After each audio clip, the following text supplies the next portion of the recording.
Hello friends, இன்றைக்கி நம்ம என்ன பண்ண போகிறோம்னா, நம்ம வீட்டோட வந்து ரீஒர்க் பண்ண போகிறோம். ரீஒர்க்னா ரொம்ப பழைய வீடாக இருந்ததால் இப்போ அதை வந்துட்டு புதுசாக மாற்றணுங்கிறதுக்காக வந்துட்டு ரீஒர்க் பண்ணுறோம். பண்ணும்போது என்ன பண்ணுறோன்னா, ட்ரில் பிட் வச்சு வீட்டு எல்லாத்தையுமே ஃபுல்லாக உடச்சிட்டோம்.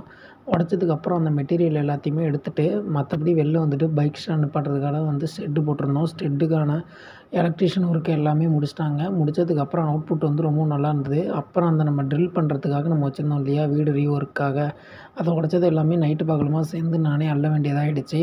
ஏன்னா ரொம்பவும் உடச்சிருந்ததால் 2 வீடுங்கிறதால மொத்தமாக அள்ளுறதுக்கு இதாக இருந்தது. அள்ளி முடித்தோன்னா மார்னிங் வந்துட்டு ஆளுங்களை வச்சு என்ன பண்ணோம்னா, முன்னாடி வந்து நம்ம என்ட்ரன்ஸ் வந்துட்டு செட் பண்ணணும். ஒரு பூங்கா மாதிரி செட் பண்ணணுங்கிறதுக்காக ரெடி பண்ணோம்னா ஜல்லி, மணல், அதுக்கப்புறம் வந்துட்டு ரோலு, அதுக்கப்புறம் எல்லாத்தையுமே வந்துட்டு என்ன பண்ணோம்னா வெளில வந்துட்டு அவுட் பண்ணியாச்சு.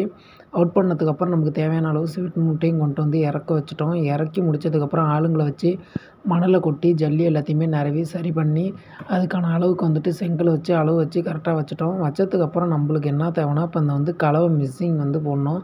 அதுக்கு வந்துட்டு ஜல்லி இறக்கியிருந்தோம். அது ரோட்டில் இருந்தால் அன்சேஃப்டியாக யாராவது விழுந்துருவாங்கன்னு சொல்லிட்டு அள்ளி அதையும் கொட்டிட்டேன். கொட்டினதுக்கப்புறம் நம்ம முடித்ததுக்கப்புறம் என்ன ஆகிடுச்சுன்னா, எல்லா வேலையும் முடித்து லாஸ்ட்டாக வந்து காங்கிரீட் போட்டு முன்னாடி தளத்தை வந்து புதுமை பண்ணுறதுக்காக வந்தாங்க. வந்தவொடனே நான் எக்ஸ்பெக்ட் பண்ணதை விட அதிகமாகவே வேலை வந்து சுறுசுறுப்பாக பண்ணிகிட்டு இருந்தாங்க.